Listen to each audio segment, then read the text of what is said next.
my guest today is a Marion native, an Iowa State grad, a professional engineer, and currently serves on the leadership team of one of Iowa's finest civil engineering and surveying companies.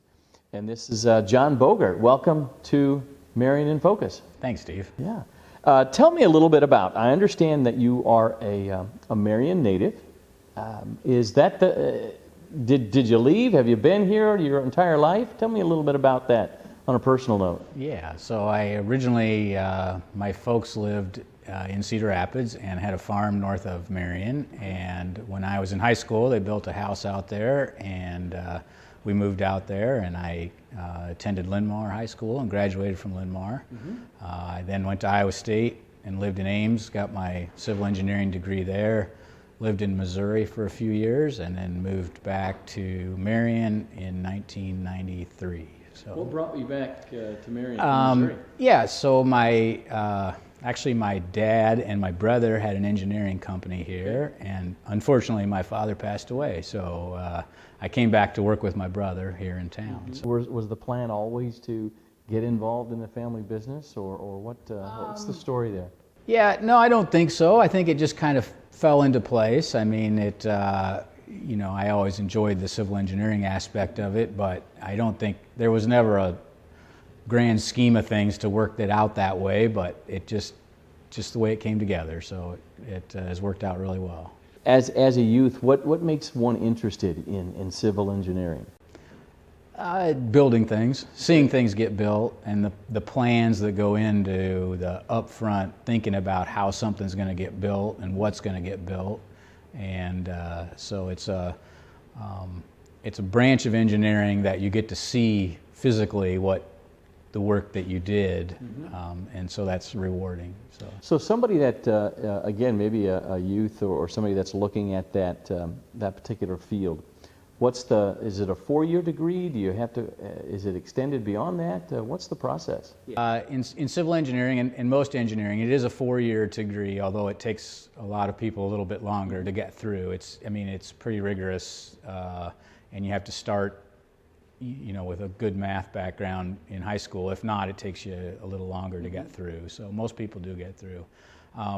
When you graduate, then you take a 1-day, 8-hour test that's administered, a national weight test, and you become an engineer in training, EIT they call it. And that's like an internship, and you have to work 4 years under a licensed professional engineer. And then after that 4-year period, you're eligible to take the professional engineering exam. That's another 8-hour exam. And then if you pass that, you're licensed as a professional engineer.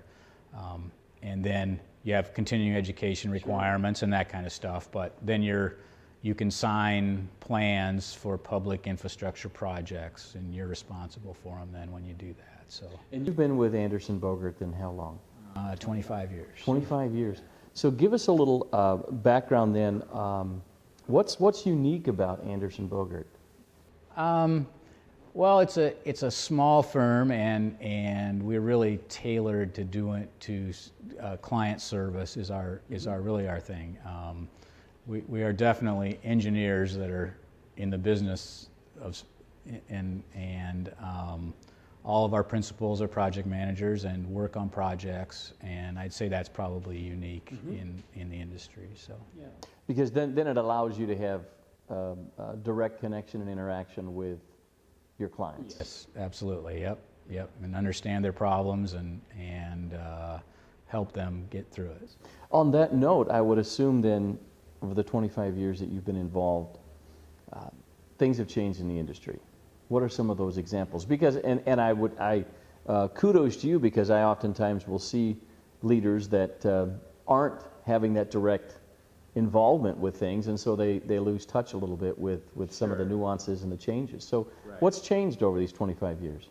Oh, well, technology's changed everything. You know, the surveying end of it is completely different. It's all done with GPS and electronics and downloaded into our computers, and you know, when I started, it was all drafting tables and hand drafting, and now it's all computer drafted. So technology's changed everything. But you know, it's still about solving people's problems, and so that part of it hasn't changed. Right. So, but the way you get there has changed a lot. And schedule expectations have changed. The whole pace of business is much faster than it ever was before.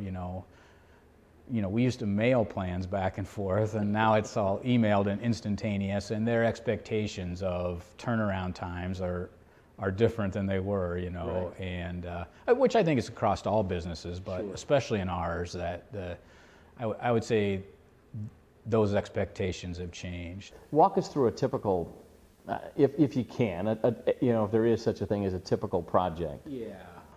Yeah, projects take a long time to develop now, with working through the planning process and then budgeting them and then doing the design and then getting them permitted through the environmental permitting process and all the other permits, archaeology and all that, and then obtaining right-of-way. A lot of the projects we do require easements or right-of-way to construct, and so it's not uncommon that, a year is to get from start to construction is the shortest, and bigger projects, we're working on Tower Terrace Road here that's on the north side, Marion and Cedar Rapids, and it's going to be 4 or 5 years to get from to construction on parts of that project, just because of the permitting and right-of-way and design process that it takes. So it can take a long time to get them to going. The part that most people see is the construction, which is actually the shortest time of developing a project, but obviously has the most impact to people. One of the things that I've learned about Marion businesses is their involvement with the community. How is Anderson-Bogert involved with the community here? We're involved in lots of places in lots of ways, but we do a lot of work on trails and supporting the trails and the trail organizations, and the county, especially with their trails, is probably one of our biggest things. That we really enjoy working on trails and think that it really adds to the whole community, an extensive trail system. So I'd say that's probably one of the biggest ones. What do you like about doing business here in this area? Oh, the Uptown is wonderful. It's a great place to work. We have a beautiful office here, and we can, access to everything you need is walking distance, walkable community, so that's nice. And just the people are fun to work with, and everyone is looking out for what's best for the community. There's sometimes some disagreements about how you get there or what is best, but the goals are the same, is to help the Marion community grow and prosper. So. As we wrap up here, you've been involved with the Marion Chamber. What's some of the benefit? How might you, if you're encouraging someone to be involved with the chamber, how's the chamber help? Yeah, the chamber, obviously you get to know a lot of people. The networking part of it is great, but the other thing is that I've found is that Jill and her crew are adaptable. You kind of have to tell them what you need, and they try to figure out how to get there, and that they've been flexible. Our needs are a lot different than what a retail business or something like that would have. And so she has been flexible in talking to us about what our business needs specifically, and then trying to help us get there. So. Well, Jon, I appreciate you being on Marion In Focus. Thanks so much for your time, and best wishes going forward for the new year. So this has been Steve Wilson with Marion In Focus, reminding you to stay focused.